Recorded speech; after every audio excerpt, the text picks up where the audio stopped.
Hello and welcome to the Everything is Black and White podcast. I'm Andrew Musgrove and it's a pleasure to bring you a very special episode today. I'm joined by Mark Carruthers in our studio, a football journalist covering the North East for the last 12 years, well known on the non-league scene, but also keeps a very close eye on youth football, in particular those at Newcastle United, documenting the next big thing at the club.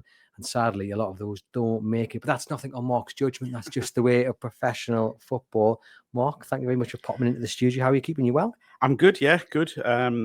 Still waiting for the summer break that everyone says I'm going to be having. But events at other clubs away from Newcastle United have kept me busy through the break, or what was meant to be the break. So almost ready for the new season and looking forward to that at all levels. Plenty to talk about, plenty to look forward to.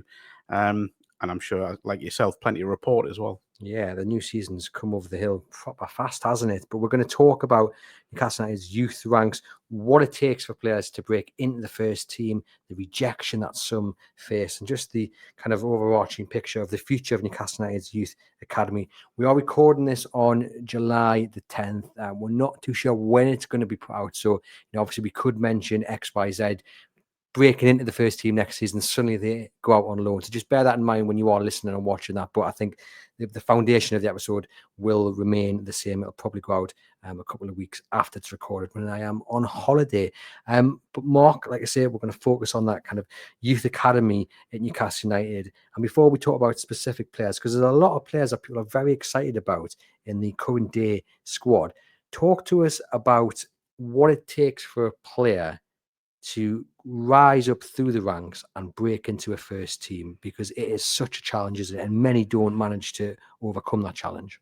I mean, the biggest thing's obviously ability, isn't it? You've got to have the ability to cope at Premier League level and play against some of the best players in the world. But I think just as big, and I think people within the academy would say this, is the attitude. You've got to be 100% dedicated. You've got to keep those standards really high.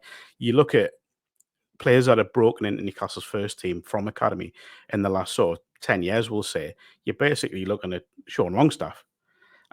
Yes, Lewis Miley's on the fringes. Elliot Anderson, I think we know, would have become a first team player on a regular basis before the events of last summer. So the attitude's got to be there, as those two players have shown. And I think Lewis Miley will show exactly the same attitude. You can see it from him. And also, and we shouldn't underestimate this, a massive dose of luck. Generally, young players get that chance because of injuries, because of suspensions.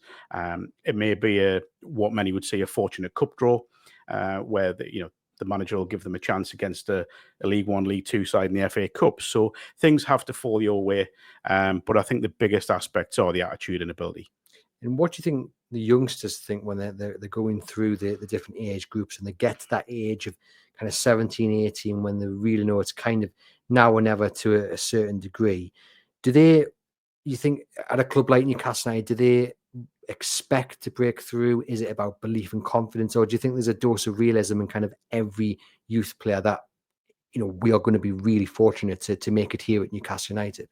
I think from speaking to people in and around the academy and speaking to players themselves as well, there's always a point where you'll get a realization of just what is required. So you may well coast through 15, 16, 17s, 18s, but then all of a sudden go in the 21s when, in the under 21s league, you are going to be playing against players that have played in the Premier League, and then you'll be training maybe alongside the first team. So all of a sudden you see the standards that have got to be hit on a regular basis, on a consistent basis. So I think it is very much on the individual. There are some players that will embrace that. There are some that may shy away from it a little bit. And I know we're going to talk about the sort of loan system a bit later on, but I think that's something else. You get players who want to go out on loan, and some, when they go to if it's National League, League Two, whatever club, there's a big shock there because it's not what they have at Newcastle. It's not that everything's provided for them. All of a sudden, they've got to look after themselves again. So there's a lot of things that have to fall your way. There's a lot of the mentality's got to be strong throughout, because the last few years of an academy, when you get towards 21s, when you get to the fringes of first team, the challenges just become numerous when you get to that point. You're competing with international footballers, and that's the other side we shouldn't ignore, is that, you know, Newcastle's first team now is full of multi-million pound, you know, players. If it was a midfielder, you're trying to get in beyond a Bruno Guimaraes, you know, Sandro Tonali. It's not easy. So there are massive mental challenges when it comes to those final years. And it'd be nice to see this week, as players have returned from their summer break, to see a selection of the youngsters, and many who we'll talk about later in the show. They've been training with the first team, wearing the new training kit, which looks very, very nice. But, you know, potentially a big opportunity for some, but also maybe a last chance for some. And I'm looking at maybe the likes of Alex Murphy, who was out on loan at Bolton last season. Took a while to get going down. It's not the Reebok anymore. I don't know what it'll be called, but whatever it is, do you know? It's not the Tough Sheet. I'll let you go with that. The Tough Sheet Stadium, I think it is. I'll say very carefully. Do you know what? That kind of lends itself to the point I was making. He found it tough going to begin with, did Alex, but he broke in, and finally, I think he started the majority of the games towards the end of the season. But players like him, who we know is very talented. I mean, he's had a few first team opportunities and really impressed. I think it was the last game against Chelsea a couple of seasons ago, and he played left back, and he looked right at home. But obviously, since then, we've had Lewis Hall come on and what have you. But players like Alex Murphy coming into this summer, what do you think is going through there? He's not the only one, but we'll focus on him just to begin with. Yeah, I mean, I remember watching him in the Premier League series in America. He played a couple of games out there, and really looked at home, I thought, amongst Premier League players. But sometimes this happens, you know, things just don't fall in your favour. And I mentioned luck, and I think he's maybe one of them, where Lewis Hall's come in and obviously took a little bit of time to get going. But when he has, he's become an England player. But I think with Alex, maybe it is a little bit of last chance saloon from this year. I'm not massively sure what will happen with him going forward. I'd imagine he's not going to be involved first team, because Newcastle will be well stocked by the start of the season. So he may well go out on loan again. And then it's down to him. You know, if you do go out on loan, can you get regular football? Can you impress? Because we know the likes of Shola Amiobi and Peter Ramage will be out there watching week in, week out, and seeing what's going on and liaising with those loan clubs. So it is very much down to Alex, I think, because I think the ability's there and I think the attitude's there. He just needs to make sure he's putting himself forward on a regular basis and producing consistent performances at a good level. We'll talk about other potential exits in the loan market later in the episode, but let's talk about those who've been released from Newcastle's youth ranks this summer. It was announced last month, and some well-known names: Jay Turner-Cook, Ellis Stanton are the two that stand out. There was also brothers Harry and Rory Powell, Josh Donaldson and James Huntley as well. Your take from that initial list, were you shocked at maybe Jay Turner-Cook going, or any others? No, because I think Jay's in the age now where he needs first team football, and I'd put Ellis Stanton in that bracket as well. So I did a piece with Ellis a couple of weeks ago for another publication, and he spoke about that he wanted to move on from under-21s football and experience men's football, where he's going to away grounds and being hammered by home fans, and going into tackles where it kind of means something, instead of this artificial is probably harsh, but this environment that is under 21s football, where it's on manicured pitches and it's all the sort of the nice side of the game, I guess. In that aspect, he wants to go and experience that. And I think there's a few players within the academy that have maybe missed out on loans and experiencing that. So it was quite refreshing to hear Ellis talk about that. And I know he's on trial at the moment with a club. Jay Turner-Cook's a really interesting one, because I think there's a Football League player in there. And I know we're going to go on to this in a moment, but I think with the academy, if you can prepare players for life in the EFL, that's as much a success as creating a Newcastle United ready player. So with Jay, we know he's got the ability, we know the attitude's there, he's ultra professional, and I think he will go on and have a good career in the EFL. I think Steve Harper, if I remember correctly, spoke about that the last year or the year before, about preparing these players. If they can't make it here at Newcastle, we've made them into a player where they can have a career, and wherever it be, League One, League Two, non-league, but they are ready to make the most of the talent, which is really good. That's not just all about the benefit of Newcastle United; it's actually about the benefit of that youngster, because they do have a duty of care to them. So it was really refreshing to hear that when he went on the record to say that. But how do you think players handle that news? Because, as we said, it's so difficult to break into the first team, especially at a club like Newcastle United. But players will have that belief and confidence in themselves. So to get that phone call or to get that email or to get that invitation into the office and to say, I'm really sorry, your time's up here. Yeah. How do you think they handle that? How do they prepare for that? And how do they bounce back from it? So we'll obviously go on and talk about this player soon, but I know Owen Bailey quite well, who was under 21's captain for a long time, and I think it was just assumed that he would break into the first team setup at some point. And I spoke to Owen about the day that he was released by Newcastle, and I think it was Ben Dawson who brought the news to him. And Owen said he came out and obviously just broke down. And it can break a person because the dream's gone, hasn't it, in their eyes, for that time anyway. And then the reaction's very much about the individual. I think there are players that we've mentioned there that will sort of almost be a little bit revitalized by it and think, right, I've got to get going now. I've got to take the chances that come my way, and will go on and forge a career. It's very much about the attitude. But look, if I fall back on my non-league knowledge, I've seen enough players come out of Newcastle who were spoken about as potential first-team players at one point, and because the attitude's not right or they haven't taken release well, they've gone into a Northern League, a Northern Premier League club, and just expected to be the best player on that side, and all of a sudden they get a shock because they've got a 32-year-old bloke who's been playing non-league for 10 years, who's bodging them off the ball and training and doing things the way it should be done, really, I guess, at non-league level, and showing that physical side and all that side of it. And then they just tumble out the game completely, which is heartbreaking, really. So it is very much about the individual. I think there will be some will be motivated because they know that they can go and forge their own path and take chances and take opportunities. Some have gone to play abroad. Some flourish in non-league and have kicked on again. We'll obviously come on to that. But I think it does very much depend on not just the individual, but the support around them. So with Owen, one of the things I would say, he has one of the best families you could meet supporting him. He has a brother that's established as a non-league stalwart around here. He has a family that have been involved in the game for years. His parents are supportive, so he's had that environment around him. So that's equally as important. I guess, though, if you've been so close to the first team, Jay Turner-Cook is the example, there could be an understanding of it hurting even more. If you're a player who's come through the youth ranks and you haven't really had that option, yes, you may have trained with the first team twice, thrice, whatever, but, Jay Turner-Cook was really involved.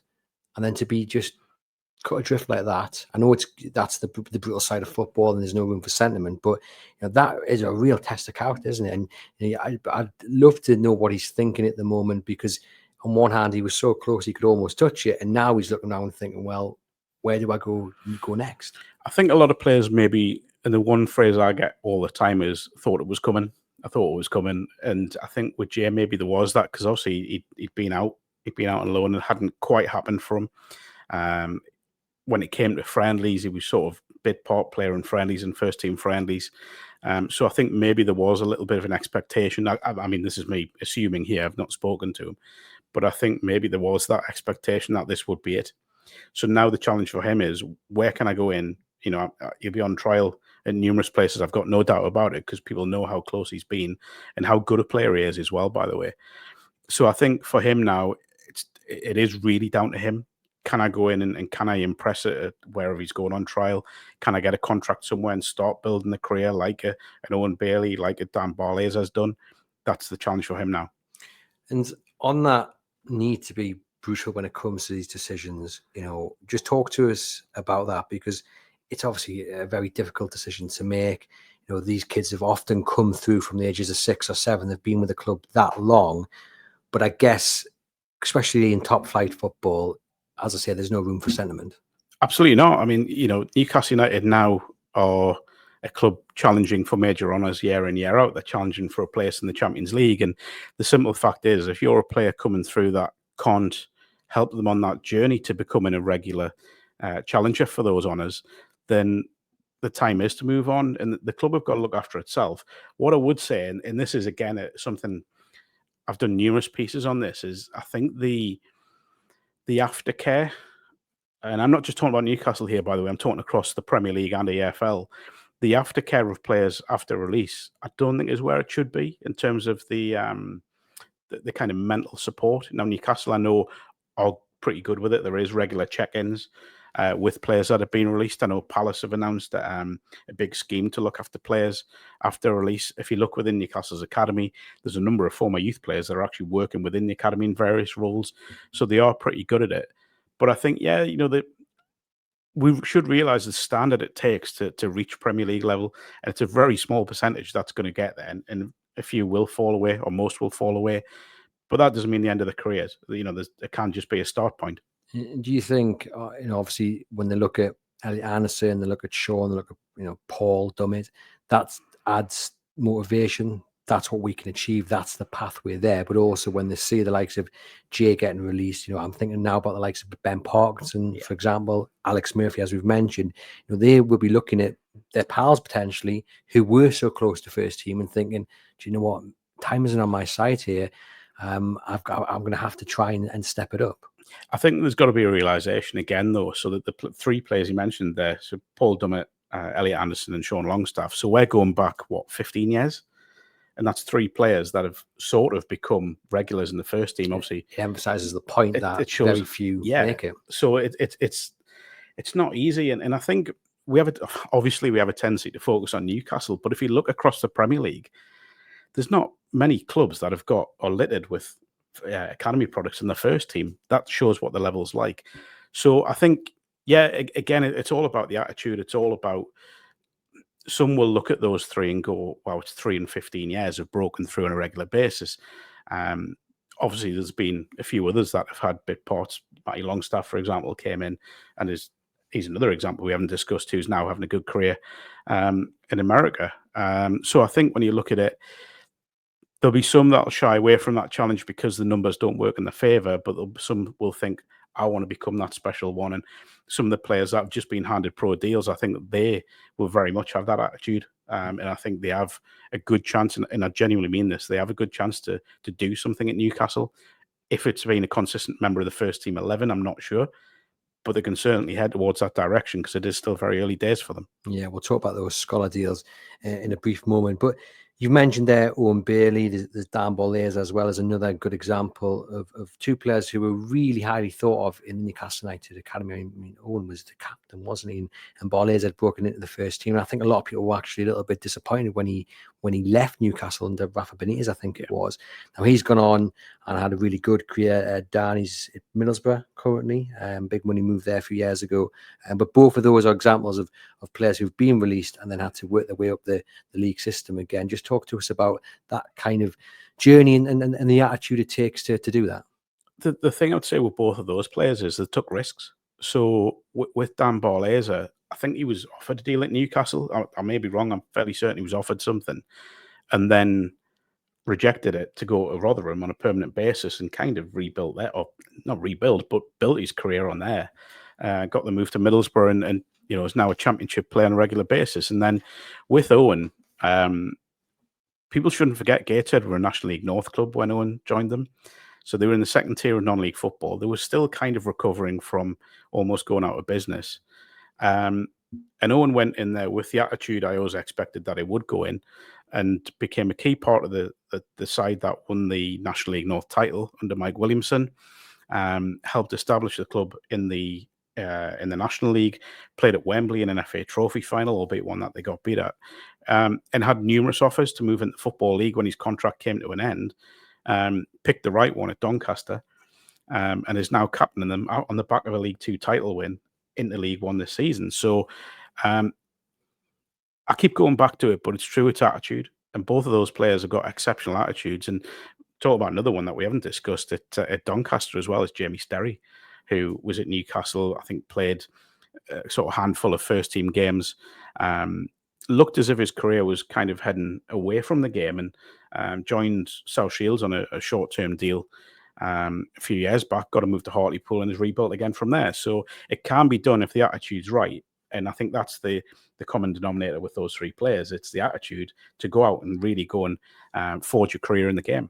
Because, I mean, Owen had a really bad injury to deal with as well. So to not only bounce back from that, but to bounce back from the rejection of being let go by a club you've captained, it's another test of real character. But we've mentioned the names released this summer, but I mean last summer as well. Some well-known names, Michael Ndwini being one of them. I mean, obviously he came off the bench for the first team, and you think you've gone from that to non-league, and that's no disrespect to non-league, but it's such a drop, isn't it? And he was in the Ballers League as well, which raised a few eyebrows. But again, I guess it's all about raising your profile in many ways. Michael's a really interesting one because he joined Ashington last summer after being released by Newcastle. Ashington in the 4th tier of non-league, the Northern Premier League East. And I went to watch him to do a piece with him after his release. They played Dunstan away on a bank holiday Monday. Not that that's relevant, but I went to speak to him about the release and how he was coping with it, and he spoke about trying to get back up the leagues and trying to kind of re-establish himself. Still had firm belief that he could progress up the leagues again. Didn't quite happen for him at Ashington for whatever reason. So he's now in the Northern League with Newcastle Blue Star, but he's scoring goals on a regular basis. I think he scored once or twice against Middlesbrough under 21s the other night. You mentioned the Ballers League, and some have scoffed at that, but it's raised his profile massively. And I know the work club is looking at him. I know he's committed to Newcastle Blue Star for this season, but he's looked after by a great coaching staff. He's working within a local coaching academy. He had offers from America in terms of a college system move during the summer, from what I believe. But he's someone I think is worth keeping an eye on, who has dropped a long way. You're right. It's he's playing in the 5th tier of non-league football in what is admittedly a good league in the Northern League, but it's not where he wants to be. And I mean that with all due respect to Newcastle Blue Star and the Northern League. He wants to be back in and amongst the pro game, or at least at the very high levels of non-league. And I genuinely think because of his attitude, and I say it again, because of the support system around him, he's got a chance of doing that. I can't remember if it was Ashington or if it was Blue Star, but there was an interview with a staff member. I think it was the manager, and they talked about him getting a bit of a shock with the facilities and the showers. And again, that lends itself to just the difference that they have to deal with from having everything kind of on a plate at the academy to then going into non-league, where you're not only trying to restart your career, but also dealing with that massive difference in the facilities, which will definitely be noticeable. It will. It's a culture shock. And I think when you go from playing, I don't know, away at Liverpool under 21s, where they're playing again on decent pitches, and although some obviously play at non-league grounds in the under 21s league, but if you're playing at a training facility, they're going to be manicured pitches, and then all of a sudden you're playing, I don't know why I always use this, but Towlow away on a Tuesday night where it's cold in December and the pitch is rock hard, and you've got a centre back trying to nibble at you throughout the game. It's a massive culture shock, and it takes a strong personality to cope with everything that brings. And I think Michael's probably a pretty good example, and I genuinely hope he gets back to where he wants to be, because I think he's a great lad. I think he's unbelievably talented, and some of the stuff I saw him do, particularly towards the back end of last season, I think he's got every opportunity to do it. Well, fingers crossed he gets back up to the leagues. Special thanks to Saily, our sponsors. They are a new eSIM service app brought to you by the creators of NordVPN. You can choose from several affordable eSIM data plans in over 200 destinations. With a Saily eSIM, you'll always have a connection when needed. If you've ever been lost abroad or badly needed an internet connection with no Wi-Fi spot on site, you'll understand what a difference a local SIM card can make. An eSIM provides an internet connection wherever you travel and saves you money on your roaming fees. This is a brilliant app. You just download it once and away you go. It's affordable, global and regional plans to choose from. You can save your time, you avoid scams, and there's 24/7 support available as well. Click the link in the podcast description box for a discounted offer. It's really worth your time and effort. Stay connected and support the podcast. On to the current squad then at Newcastle United, and I'm going to give you some names, and I want you to give me your thoughts on where they're at and what you think they can achieve. So we'll start with Trevor Sanusi, 18 years of age. He made his first team debut against Bromley in the FA Cup. People think this guy has got it all. He came from Birmingham. I've had the pleasure of working with him a couple of times. Speaks so well. Yeah. He handles the attention so well as well, because he's stopping in the corridors. People want photographs with him, and he just takes it like a pro. Real ambition and confidence in himself. But also an understanding that there's so much more work to do, which I think is the right balance. You can believe you're going to be this great player. You can believe you are good as you are right now, but as long as you're always reaching for that next level, I think you're on the right path. I mean, from what you've seen of him, what you've heard from people who work with him and watch him, what are your thoughts on him? I think he's got a real chance, and I think we're looking at a big pre-season for him, and I think the other two players we're going to speak about in a moment, or two or three. He's going to get an opportunity in pre-season, no doubt about it. I think he'll be in around the first team. He will play in some of the friendlies and get chances, but then it's about the next step. It's, is he going to be kept in and around the first team? We look back at the example of Lewis Miley 2 years ago, where he could have went out on loan when he made that initial breakthrough, but didn't, and got kept in and around it. And we'll probably come on to him later as well, I guess. Trevan's probably in that sort of slot now, where he could impress in pre-season and be kept around. But I think, and this will come back to probably the two as well, with, is he ready for a loan? What's the right loan for him? Because that, I think, would be the next logical step for him, would be to go out and prove himself in senior football, whether it's in the Championship or League One. So that's a big step for him. But I think everything, again, we keep going back to these words, but ability and attitude, he's got them in abundance, and I see no reason why he couldn't become part of the first team squad on a regular basis in the future. I remember that game against Brom, he came on and the fullback didn't half let him know he was there, and he handled it again very, very well. But there were some feisty challenges. But there was also a buzz though, wasn't there, when he got on the you could sense it around St James's when he got on the ball. People were like, wow. And the only person, that's not a terrible comparison, but there was a little bit of Sam Maxim about him, where, and admittedly it was in slightly darker times with Newcastle, but when he got on the ball, you could sense it. People were waiting to see what was going to happen, and you kind of got that from Trevan, which is ridiculous from a young age. It reminded us slightly of when Asula came off the bench against Everton on the last day of the season, because that had been an absolute painstaking game. But he came off the bench, and he was the only player for the majority of that game that actually wanted to seem to do something going forward, and he really attacked Everton down the wings, and it kind of reminds us of that. But yeah, he has got a big future, hopefully. But it's interesting, the debate about loan and keeping them here, and this lends us to Lewis Miley as well. So we'll talk about him now before we go into the other names in the youth ranks, because there's a big debate about sending a player on loan, getting that first team experience, or keeping them in and around the first team and hoping that development, training with the likes of Bruno and Joe Linton, in the case of Lewis Miley, and go and battling against the Joe Linton and Tonali, does that aid their development more than sending them out on loan to a championship side? I think Newcastle's use of the loan system hasn't been where it should be in recent years. Again, there is an element of luck with it as well. If you mentioned Alex Murphy earlier on, we spoke about him, where he went to Bolton and then there's a manager change straight away. 4 days, I think, wasn't it? So Newcastle can't control that. They were quite unfortunate in that sense. But I think there does need to be an improvement in the use of the loan system. Now, with Lewis, what happens this season with him? And you mentioned when we started that we're recording this, a couple of weeks before it'll go out. I think his future may well depend on Sean Longstaff and Joe Willock, who reportedly, we know there's interest in Sean, but also reportedly interest in Joe Willock, and that would kind of open up a bit of it would open something up for Lewis Miley. I think it was about 18 months ago, I covered a youth cup game against Arsenal, and Arsenal were unbelievable at St James's. They played Newcastle off the park, but the one that stood out was Lewis Miley. And I put out a tweet, or whatever it's called these days, saying that he's ready for me. I think he's someone who's very special. I think he's got everything it takes. I think physically he's developed into what you probably need in the Premier League.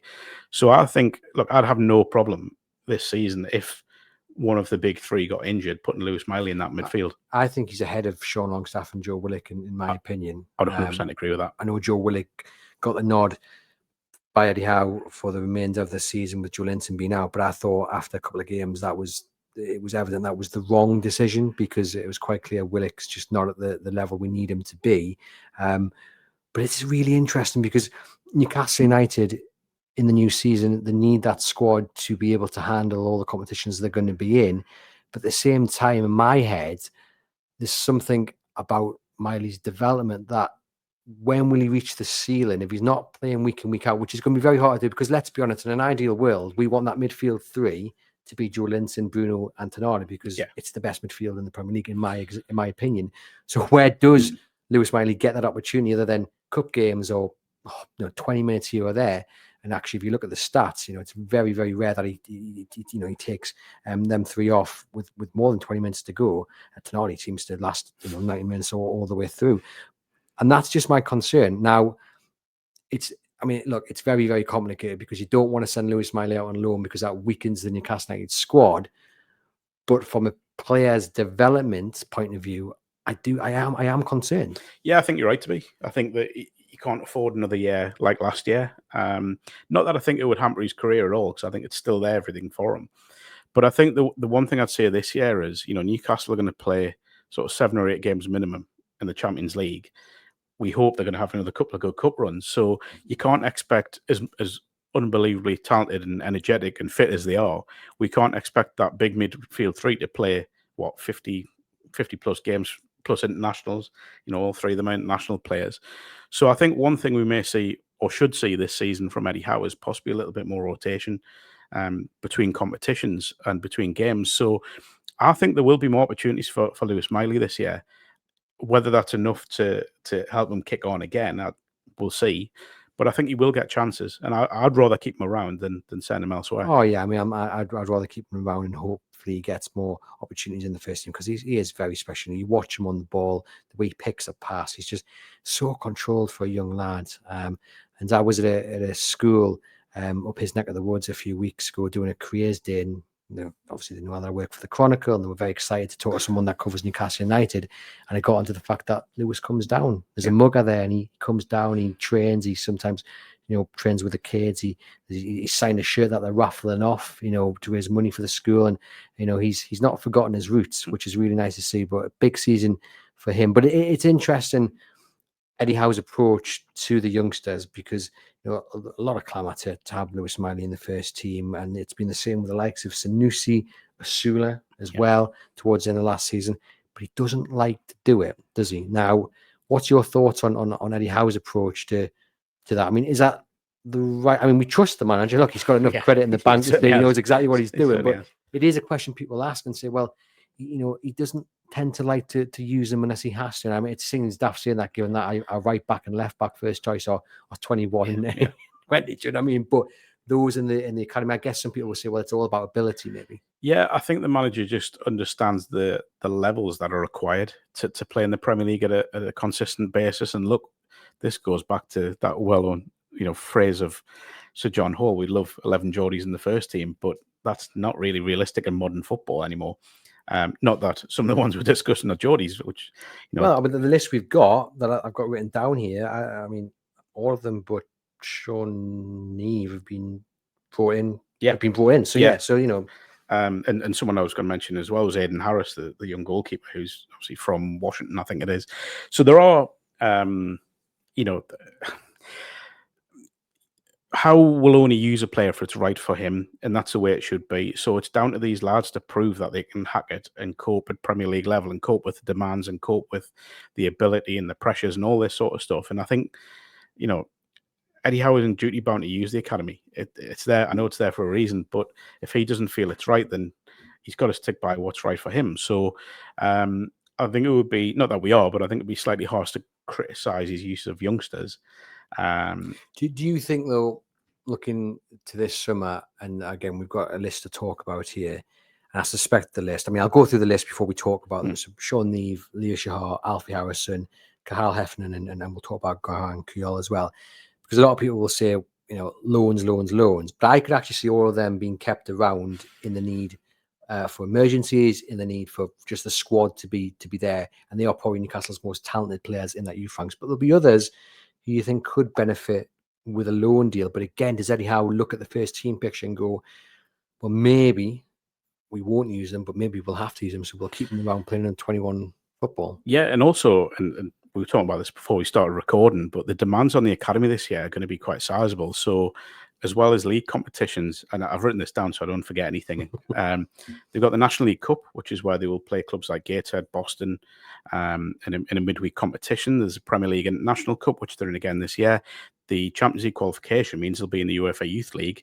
You've got the Northumberland Senior Cup, the EFL Trophy, which is what was the Papa John's, I think it was a Virtu Motors Trophy last year. They've got the FA Youth Cup and the Under 17 and 18 Premier League Cup. So they are going to have to make some big decisions, because if someone goes out on loan, obviously they're not going to be eligible for those competitions. And particularly the Youth League, I know that sort of, to an extent, blocked some loans last time when they were in the same competition, because you've got to have a squad for that as well. So there's some really interesting decisions that'll have to be made over the next sort of, 6-7 weeks about young players going out on loan. And I've got a feeling more will stay than not. And that'll come down to Jack Ross and Steve Harper, and of course Shola as well, and Peter Ramage. Yeah. So, people who've got big decisions to make for these youngsters. Let's go on to the next name on the list. Then we've got Sean Neave, 18-year-old striker. We get another man another boy who's tipped for big things.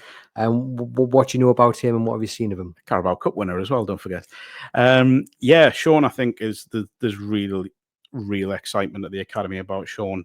A really good finisher, still has a lot to learn, obviously. Plenty of energy, got a habit of being in the right place at the right time. Showed up well in the UFL Youth League 2 years ago, even though it seems longer than that somehow. And he wouldn't be in around the first team on a regular basis as he is if there wasn't something there. And I think the one thing that I have sort of spoken to people in and around the first team about is his attitude has been top notch, and he listens. And that's one of the biggest things for an academy player going in that first team environment, is listening to what coaches are asking of him, to producing what coaches are asking from him. So I think there's a real opportunity then. But much like Sanusi, we're approaching a really interesting phase of his career where it's what's best for Sean Neave. Is it going out on loan?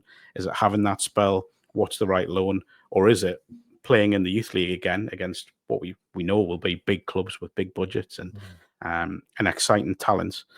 So there's a big decision to be made on Sean Neave. I've got a feeling he may well head out. That's my feeling. Like Dan Barley is myself, a former pupil of Wrighton Comp, or Thorpe as it's now called. I was a Walbottle lad, so I don't think there's anyone from Walbottle. Over the water. Next one on the list is Leo Shahar, 18 years of age, right back. Recently signed an extension and came in from Wolves as well. So what have you heard about him? And I guess another one who's come in alongside Alfie Harrison was also signed, obviously, from Manchester City. And that maybe shows you, as we'll get on to in a moment, the approach of Newcastle United. It's not just about snapping them up from local youth side. It's about casting the net a little bit wider. But first on Shahar himself, again, another one tip for big things. And a player not just rated by Newcastle, but rated by England, very highly rated within the England setup, the England youth setup. Obviously, had call-ups at youth level. I think someone that can go far. I look at him and you think he may be a little bit unfortunate that he's probably going to have England's right back for hopefully the next 10 years in front of him in terms of Tino Livramento. So the challenge for him is sizable to break in, to be that first choice backup for Tino Livramento. Obviously, there's Emil Kraft and Kieran Trippier as it stands in front of him. But I think he's got every chance. I look at him and I think he's quite versatile as well. I think he played centre back, so there is that option as well. I don't think he's ready for regular first team involvement in terms of match day squads. Again, I think he could be one that might go out on loan, but it would have to be a side that has a big emphasis on fullbacks and getting them forward in the way that Newcastle's first team plays to really benefit him in the long term at St James's. So I think he's got, again, every chance of breaking through. The attitude looks good. Brilliant little interview that was done a couple of weeks ago with the club's website, the video that was showing people around the academy and such like. So I think there's a real opportunity there. Very highly rated at Wolves. I spoke to a couple of journalists that covered Wolves down there, and they were very disappointed to lose him. So I'm really excited to see what lies ahead. I think now would be the ideal opportunity to get him out on loan because, like you say, you've got options at right back with Kraft and Trippier playing back up to Tino Livramento. So no time like the present to get this lad out on loan to maybe even a lower Premier League side, or at the very most at the top Championship side, and get him that first team football. Alfie Harrison came in from Man City, as I mentioned, and again there was real excitement about this one. I think he's kind of gone under the radar. I think he probably wasn't helped by the expectation that came with that signing, and he maybe didn't hit the heights, but I think he finished the season decently, didn't he? He did, yeah. I don't know the exact figures, but I think it was 8 assists and 14 games or something like that. It was impressive, whatever it was. I think Alfie will go out on loan. I think he's the one that will be the first one to head out. Again, seems to have the attitude, that sort of confidence or arrogance bordering on confidence, or vice versa. Someone who looks to make things happen. And I think this will be the season where he may get a 6-month loan. It may be a season long with a break clause in January, but he needs to go out and really go and prove himself at senior level. If he does that, then he could come back and be in around the first team. If not, he could be one Newcastle will look to sell on for hopefully for profit. Cathal Hafnan, who is the current captain of the under-21s, again, another man that you speak to people and they're really, really impressed with him. He's a centre-back. He speaks really well. He seems to be a wise head on his shoulders despite his young age. Another one who's probably at a bit of a crossroads. You'd think he'd want competitive first-team football. He's not going to get that at Newcastle United right at this moment in time, but probably opportunities for him to be involved, at least in first team training, which he already has been in the last year or so. But maybe a loan, do you think? Yeah, I think he's kind of where Alex Murphy was about 18 months ago, where he has trained with the first team. He has done well and around the first team by all accounts. Led the 21s pretty well. So yeah, Crossroads, is probably a good place for where he's at. I think the loan would be the next step for him. Again, it's about that right club. It's about where he's going to play, go out and play 40 plus games in a season. There's no point. And this has happened too much. I think with loan players recently where they've gone out, they've started pretty well, but then they've occasionally tended to drop back into a supporting role. They've been on the bench and they haven't really had a lot of action there. And we'll talk about a few examples other than maybe Yakuma Mensah. But just on the question about bringing players in for the academy, and I guess for Newcastle, it's a mixture, isn't it? It's a mixture of snapping up the best from the likes of the Warzone Boys Club or whatever, but also pinpointing these youngsters who are going to make it. And we've seen them also add Kadera and a few others from Europe, as well as snapping up the likes of Shahar from Wolves. And that is their approach, isn't it? It's a mix. So this is something that came in probably more so under Dan Ashworth and has been sort of built upon by Paul Mitchell prior to his departure. You look at people like Midrag Pivas, who was signed last year, spent last year out on loan at Willem II in Holland. You've got Vakhtang Saily, who will join the club this summer. So we'll see what happens with him. But there's been others, hasn't there? They've sort of cast the net wider, which is the way you've got to do it. I mean, we talk about players breaking through at Premier League level. And if you look at, say, Manchester United, for example, Alejandro Garnacho's come through, but he wasn't, he wasn't born in Salford. He was from Atletico Madrid, wasn't he? So, you look, there are clubs across the Premier League that are looking wider and looking at sort of untapped markets as well. I think Newcastle being linked with Park Sung-soo, the South Korean, which would have multiple benefits, I dare say, if they were to bring him in. So they are looking where maybe they haven't looked before, which is kind of what you've got to do to keep up with your Premier League rivals. And I think it's one of the benefits of Ashworth's appointment. I know he's not exactly the most popular person for what happened after his departure and such like, but he has sort of opened up the scouting system a bit, and it's been built upon by Paul Mitchell as well. Yeah, that's what I said when Paul Mitchell left. Now, people talk about a legacy, and he hasn't got one. But in 3 or 4 years' time, if Kadera's tearing up the Premier League, you would say, well, there it is. And people say, that's Steve Nixon. But, Paul Mitchell had a massive hand in getting that lad to Tyneside. And obviously had a fantastic under-19s with Spain as well, didn't he? I think Nixon's actually quite an underrated. But that's who he likes, just under the radar. He does, but I think he's a little bit of an unsung hero, was the phrase I was looking for. You look at the hours and the air miles he clocks up on an annual basis. It's ridiculous, and he's someone that I know is loved within the club as well. And when you speak to people, they all appreciate what he does. So it's going to be interesting to see how his role goes going forward. Yes, certainly alongside Andy Howe when it comes to recruitment.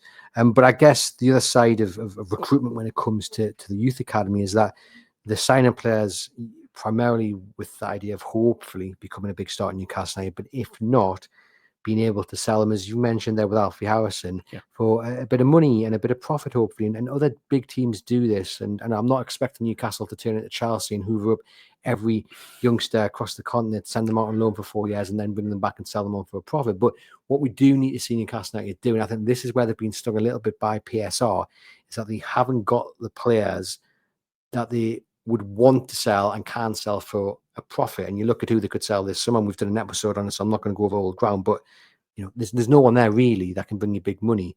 And I think going forward, that's what we need to see in the academy is bringing players in. If they don't and aren't good enough for Newcastle United, we see them do a Cole Palmer or a Lavia, and they sell them to other Premier League sides, other teams in Europe for relatively big money, or at the very least a good profit. Well, I think if there was one criticism of Newcastle over the last sort of 7-8 years, it's that they haven't traded well at any level, from first team level to academy. Now, you could say Elliot Anderson was an example of that, being able to sell him on, but I think we all know in an ideal world, Elliot Anderson would be very much be part of a first team squad now. And I've got to be honest, I think playing on a regular basis, because I think he's that talented. But, it is something when you're looking at these lads coming in from abroad, and we've mentioned a few of them. I think there's a lad's just joining from Rangers, Alfie Hutchinson, I think, as I don't think it's been announced yet, but there's Isaac Moran's coming from Liverpool as well. So it's really about Newcastle. In an ideal world, those players will go on and affect Newcastle's first team. But if not, the very least is that they would go into it to be sold on at profit, and that helps with the PSR situation as well, which I know Newcastle this year are in an improved PSR situation, but it could still be better. And I think it's kind of a two-pronged thing, isn't it, within academy? If they can't affect the first team, if they can't become a first team player, then you sell them on and make a bit of money and then reinvest again. And that's how these things work.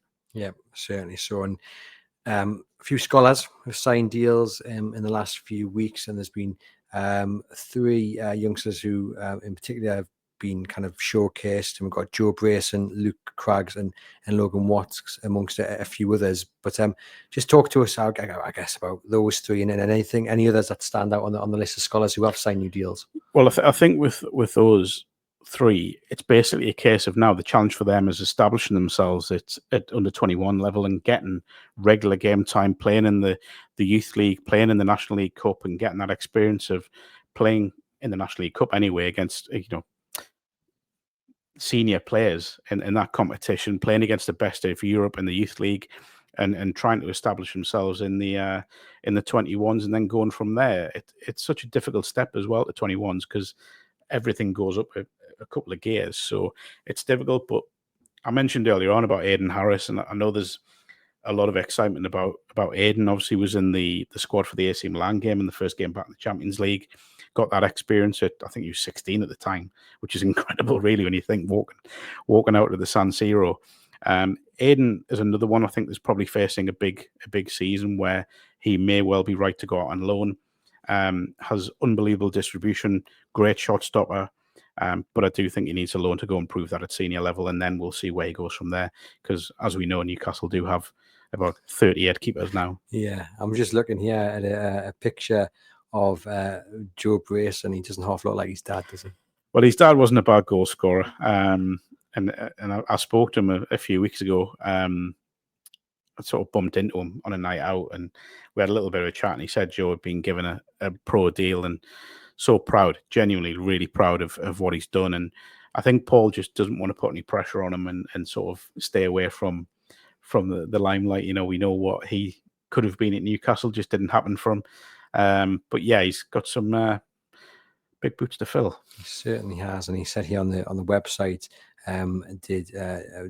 Joe, that his dad has played a massive part because he's went through the same journey as me, sort of following his footsteps. It's unbelievable, and I am buzzing. So good luck to those. Michael Mills, another one that people are very excited about. Yeah, I mean, there's a few that have come in from elsewhere, isn't there? You've got like Sam Alabi as well, coming from Oldham, and Michael Mills from Port Vale. So Newcastle looking literally everywhere at every level. Oldham were a National League club when they went and got Alabi from there.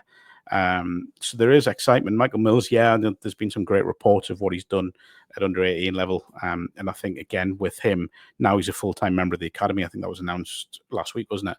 that the challenge for him is, can he break into the 21s? Can he start impacting on games at a higher level, and start pushing on from there? So, and some familiar names as well, in the lads that were announced as full-time academy members. Ethan Endowini, we mentioned Michael earlier on, his brother, and a certain Mason Miley, who has two very good examples close to home. So, yeah, really interesting to see how they kick on this year. But it is very, very early in their development, so it's probably a little bit of patience needed. And just a penultimate name to mention, Max Thompson as well. Yeah, goalkeeper. Yeah, Max is a really interesting one this year, isn't it? Because he's been out on loan, he's had that experience. So it's, where does he go from here? Does he go out on loan again? But again, you'd need to go somewhere to get regular game time, because there's no point going out and sitting on a bench in League One for the season. So, but Max, again, another one that's highly rated, just signed another year, I think, wasn't it? Another year deal. So that may be one where they'll look at doing a 6-month loan and then make a judgment in January.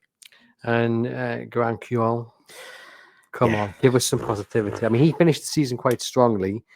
Is it all hype? No, there's something there. There's 100% something there. Look, you don't play at senior level in World Cup finals if you've not got something about you. I just think that the loans haven't really benefited him, going to Hearts. I mean, I travelled up to Hearts when they played Hamilton in the Scottish Cup. I want to say a quarter final, maybe in 5th round. And it was with a big thing of doing a piece on Garang Kual. But also Hearts had Lucas de Ball and Dylan Stevenson on loan at the time. So went up there with this thought of I'll do this lovely piece about how they're getting on. And Garang sat on the bench for 90 minutes, didn't come on. And I think Dylan Stevenson got replaced after 55 minutes, and Lucas de Ball touched the ball about 6 times. So it didn't quite happen for them. So, but or me, yeah, it was a very cold night as well. I had a nice little trip up there. But I think with Garang Kual now, I don't see the value in him staying in Newcastle this season. I think he's got to go out on loan and really prove it, because the loan to Volendam didn't quite happen for him. Well, obviously he went, but it didn't quite happen on the pitch. It feels last chance saloon. I think he's got a year left on his deal. I don't know if there's an option in it though, but it feels like if he is going to go out, he has to really make an impact somewhere big. And then Newcastle may well. He's still very young. He's still a very young player. But I think it's kind of now or never for him.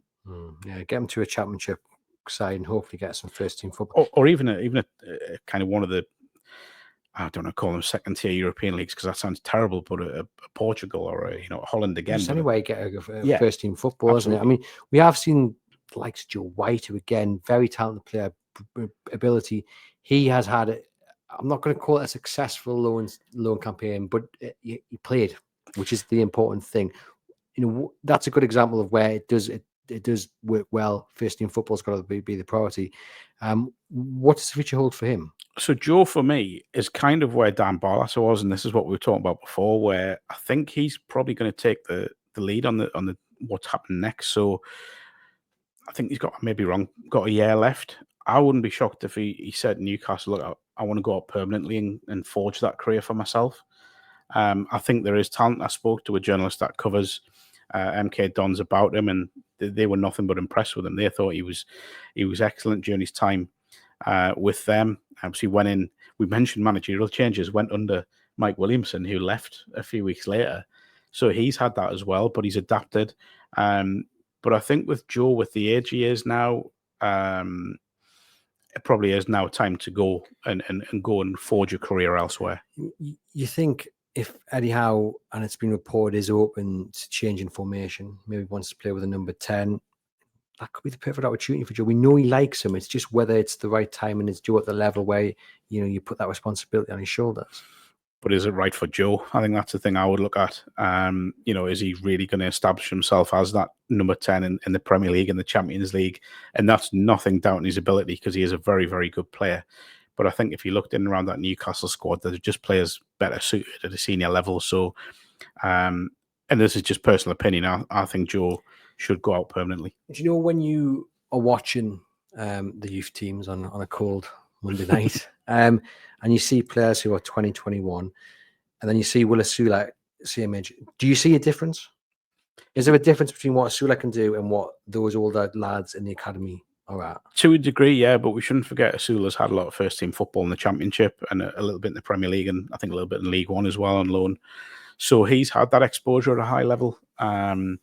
He's also played a lot of under-21s football with Denmark as well. So I think it not a harsh comparison in the way you've asked it, but I think, yeah, with someone like a Joe, I think at the age of sort of 21, 22, 23, it's now a case of you're a senior footballer. You should be in men's football on a regular basis. So that's why I think it's probably worth him heading out now and going and doing what Dan Barlas has done, because I think if he was to get a move to a League Two, League One club, I could see Joe White within 2 years being a Championship player. One to keep an eye on. Come on then, out of the names that we've mentioned, and maybe some names we haven't mentioned, who is the one to watch this season for Newcastle United? If they stick around at Newcastle and Dungot on loan, I think Sanusi and Shahar will be the two, because I think they're the ones where they've probably had that involvement in the first team training. They've impressed in first team training. They've shown their attitudes. So it's a really boring answer and probably what people were expecting. I apologise, but I think they would be the two that I would personally think will do well this season. And I think even keep an eye on them if they do go out on loan, because I would fully expect the two of them to make a big impression wherever they go. Well, there we go. One to keep an eye on. Mark, thank you very much for popping on to the podcast and providing the insight into Newcastle United's youngsters. Hope you guys have enjoyed the show. Please do get into the comments, hit thumbs up on the video, hit subscribe to the channel, leave us a rating and review on the audio-only platform. Click the link in the podcast description box to get a discount offer on your Saily eSIM. And for myself, I'll see you when I see you.